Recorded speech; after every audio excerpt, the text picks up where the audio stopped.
Hello, my name is Louis Anastasakos, and I'm with the training team of the Wood Wine Division of Sandy Mark Group. And with me today is Rob Russell, Key Account Manager within the Wood Wine Division. How are you, Rob? I'm very well, Louis. Thanks for having me today. Well, it's great to have a chance to speak with you. And this is part of our series that we're just launching, speaking with our people within the company to understand what are concerns or what are they seeing in the field, and what information can we bring as experts in this industry to other account managers as well as our customers in the field. So Rob, what are one of the key challenges or things you're seeing that need answering in the field today? I've heard that, they've seen on the news, they've heard from friends, they've, read something somewhere that, COVID doesn't spread through the surfaces. So why are we investing so much time, energy, and effort in cleaning and disinfecting all of these surfaces if we know that COVID is not being spread through surface contact? So it's very interesting what you say there, Rob, what the field or what our customer base seems to be understanding. And they seem to be understanding that that COVID doesn't spread by surfaces. Now, do you recall the source of that information? Is it coming from a government body or simply news organizations? I know I've seen it from CDC, from WHO. I also watched a figure that said, it's a very small percentage of the COVID cases can be attributed back to surface contact, or so they believe. So I don't know exactly the source, but I remember a number of 1 out of every 10,000 cases is potentially from the surface. I would really love to see the study that says 1 out of every 10,000, but definitely one of the things that I've seen out there that people keep referencing is this CDC note published, I believe, on April 5th of 2021, with the idea that we don't need to disinfect anymore, we can just clean in general. One of the things that I think is really important is when it comes to the news cycle and when it comes to these conversations, many times people want to reduce something to the soundbite. So I think we've lost the nuance of the conversation here. So what is your understanding, Rob? What are the other types of germs that can be present on a surface other than COVID-19? Well, that's usually what I come back to in my message is, let's forget about COVID for a second. Let's think about all the other things that haven't gone away. You're still going to have to deal with Norwalk, so let's not just narrow this all down to COVID. The goal we're always working with our clients on is to give them the best environmental program to address any potential issue or pathogen that may be in the building. And that's a very good point. The ISSA actually mirrors that position as well, saying that it's not just COVID on the surface. We don't live in a COVID-only world. There's many other pathogens that can be on the surface, which we know can pass disease on from person to person via the surface. And many of these bacteria or viruses also can mimic some of the symptoms of COVID-19. So imagine you've picked up an adenovirus and have cold-like symptoms. In an age of COVID fear, what are you going to think you have? COVID. And you're going to be greatly concerned for yourself and your family. And because we have not done everything we can to remove that from surfaces, there is a chance of it spreading. And again, many of these organisms have been proven to spread from surfaces. And norovirus is a classic example of one of these organisms.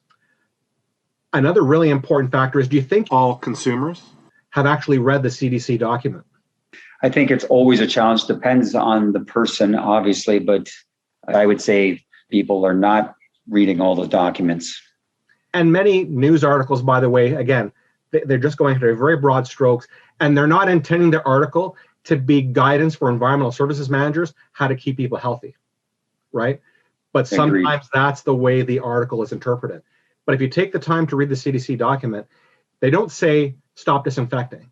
They're saying disinfect under certain conditions. One of those conditions, for example, is when there's someone has been in that environment with COVID-19. But one of the biggest challenges, I remember when we heard about this in the middle to early last year, that people could be asymptomatic and be COVID positive. That got me really scared. And I thought to myself, how are we going to stop this if we can't tell if someone is sick? So again, if I'm dealing in a public space with a lot of turnover, and you could have a percentage of asymptomatics. How can you say I don't need to disinfect when you don't know if that person was been asymptomatic and in that area or space?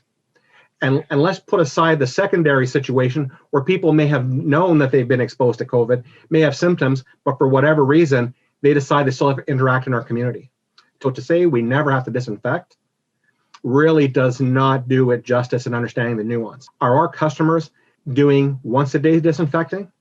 What do you think is their program today? In normal times, you're doing once a day, you're doing once a week. And, so this is a challenge. And this is where we saw an increased emphasis on the environmental services team and on the programs, and maybe an increased investment into the types of cleaning and disinfecting. Cleaning and disinfection, I think, has for the longest time just been an afterthought. And there have been many places, certainly outside of healthcare, where cleaning would happen on a much less than daily basis. But one of the positive outcomes is the idea of needing to disinfect high-touch surfaces or take care of some kind of cleaning of them more often throughout the day. Mm-hmm. So that being said, when we hear we don't need to disinfect anymore, what is someone's base instinct to go to? What do you think? Well, you don't have to disinfect anymore. What do you want to make that mean in your head? I think from that question, they're always looking at trying to reduce labor, right, or save on the labor investment. So, and understand it. There's only so much in the budget, and there's only so many people in the building. So, they're looking at, if they hear that, then okay, do I really need to be disinfecting those areas? And that might be a different question, that maybe you don't need to be disinfecting certain surfaces as frequently as you've implemented for the COVID pandemic procedures, but it doesn't mean we don't clean or disinfect them at all. It just means that the frequency of that might be reduced or altered. Exactly. And we need to protect our customers from making that erroneous jump to it's not primarily spread by surfaces, to mean I don't need to worry about surfaces anymore at all, and I can cut my budget on cleaning. No, there's a low risk, which has not been fully quantified, but there is definitely a risk, and that needs to be balanced. So we have to do our masking, we have to have our improved ventilation, we have to have our controls of how people, the physical distancing, how close they get to each other. These are important things we need to continue.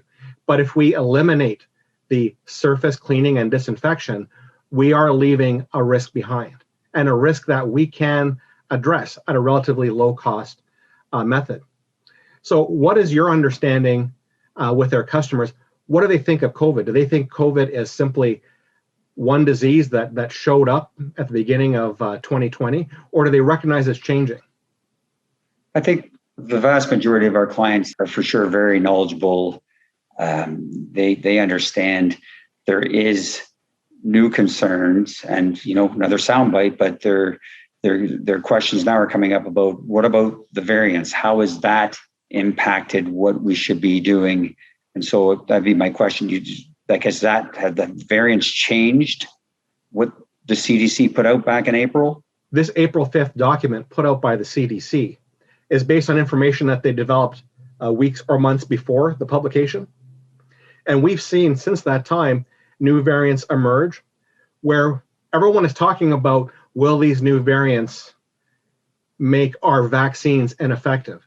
But no one is really discussing how are these new variants changing in the way it transmits. We've seen that, yes, transmission seems to be easier with some of these variants, like the new Delta variant, from person to person. And we've seen that these more transmissible variants, once they enter a region, they can quickly become the dominant variant. We actually have real concerns that the ability for it to spread from surfaces is actually increased. Go back into the nuance of the conversation. Let's clean and disinfect where we need to, clean and disinfect smartly, and put processes in place to get the best value for what we're doing. So I think that's all the time we have. Thank you, Rob. It was a great session. I think there's some excellent information there, and it's, there is a lot of information and misinformation available either on the internet or through friends, or so it's always good to have an expert like yourself mention this. You know, the thing we always like to say to our customers is be prepared, not scared. You know, understand, educate, train, and we can get through all of these pandemic situations. Absolutely. And as a leader in cleaning and disinfection and sanitation processes in general, we can help get that right information to people in the right way to help them make strong, solid, science-based decisions. Thanks, Rob, for your time. Have a great day. Thank you. Bye-bye.